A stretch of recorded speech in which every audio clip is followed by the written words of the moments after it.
If this is a small taste of what's in store for the future, then I'm on board with the prospect of ultra-thin phones. Samsung's the first out of the gate with the Galaxy S25 Edge, an unbelievably thin phone at 5.8mm that can only be appreciated seeing it in person. Not surprisingly, it has me captivated because this slim phone is rich in features that make it a worthy best phone contender, including a 200-megapixel main camera, 6.7-inch OLED display, and Snapdragon 8 Elite chip. But at the same time, I am torn because at $1,099 it's intruding on Galaxy S25 Ultra territory, so I'm left wondering if the trade-offs with the Galaxy S25 Edge are worth it. This is only the start, so it will be interesting to see how other phone makers respond to this trend. In my Galaxy S25 Edge hands-on review, I'll tell you what features stand out to me the most and whether or not its thin construction is enough to pull me away from today's flagship models.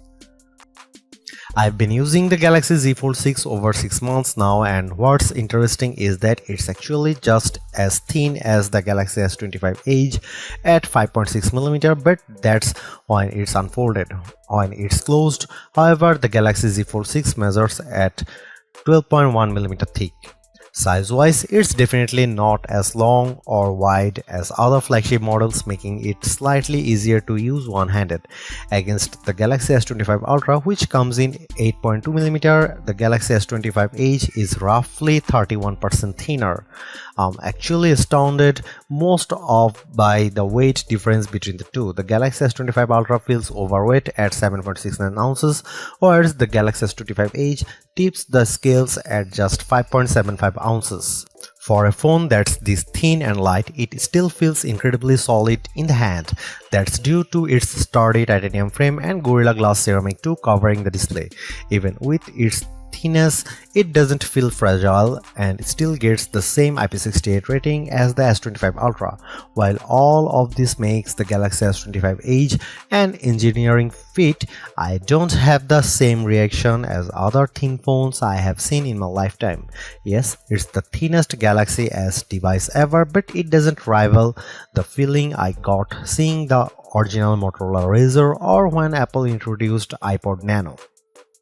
The Galaxy S25 Edge features a 6.7-inch AMOLED display with QHD Plus resolution, which is actually the same as the Galaxy S25 Plus. It's a good size, complete with a skinny bezel all around the display and a small notch for its selfie camera. Samsung hasn't disclosed what this panel is rated for, but it packs all the qualities I love about Samsung's displays, like wide viewing angles and piercing colors. I loaded up a 4K HDR clip on YouTube, and honestly it looks very much like the Galaxy S25 Ultra.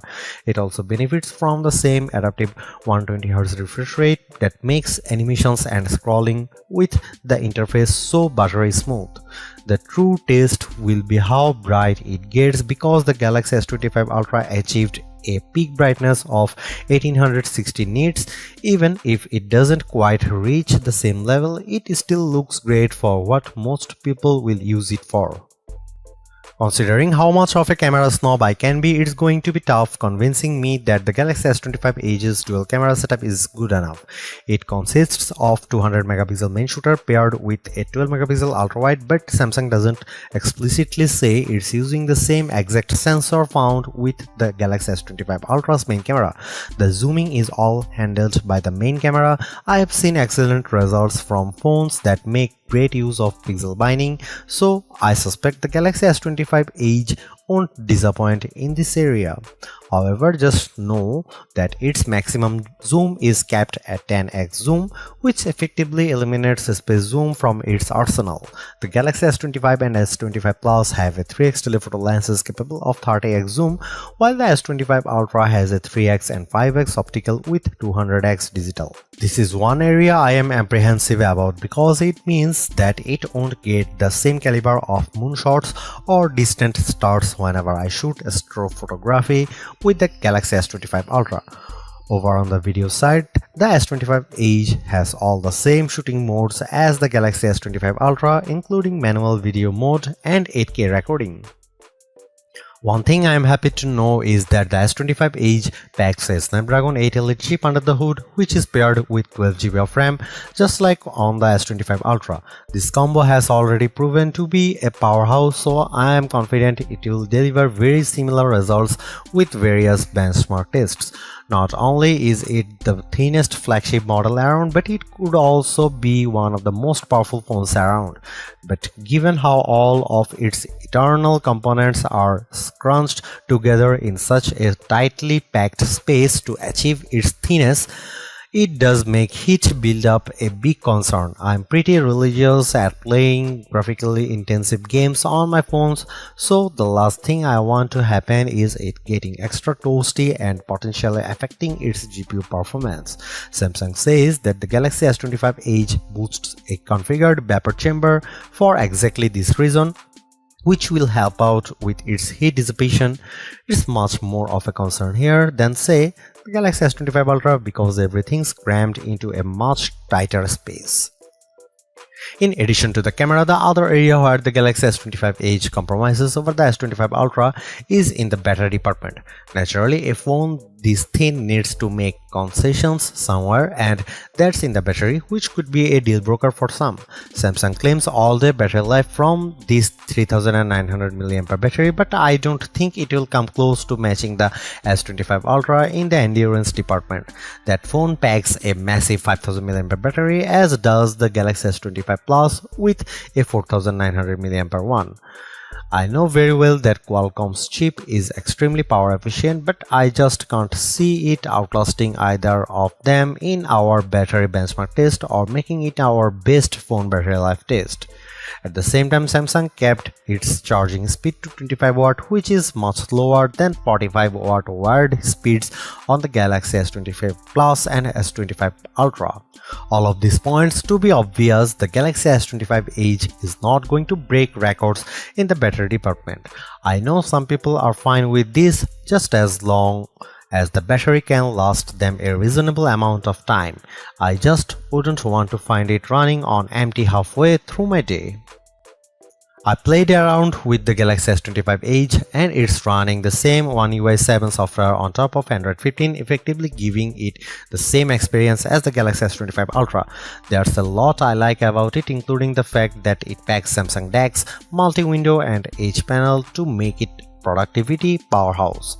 Equally, the Galaxy S25 Edge appears to have the same set of new Galaxy AI features that were introduced earlier with the Galaxy S25 release, like the Now bar, cross-section apps, and more. Just like the Galaxy S25 Ultra, the Edge leans on different AI agents to perform complex actions, although there's still work needed in how it interacts with third-party apps, because a lot of them still don't perform all the actions I want. But despite this, the Galaxy S25 Edge has the latest Gemini AI live integrations, like being able to tap the camera to interact with the assistants rather than typing everything down.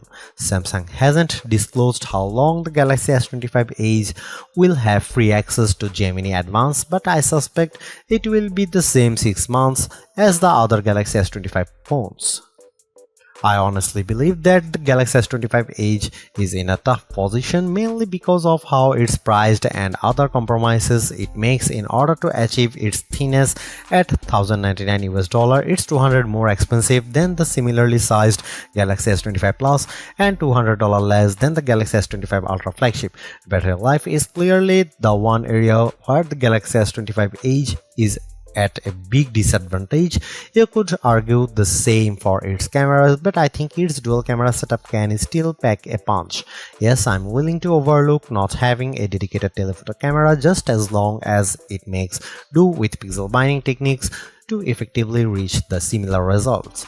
You can't take away Samsung's accomplishment here in creating a flagship phone that's bonkers thin compared to anything else around, but it doesn't leave me with much of a lasting impression. If it was exactly like the Galaxy S25 Ultra in every way, camera included, but in a much smaller and lighter package, then I think I'd be more impressed. But it's not. This isn't a generation defining change like the Moto Razr or iPod Nano. Then again, there's still chance the S25 Edge could sway my feelings once it's properly tested. Thanks for watching, see you in the next one.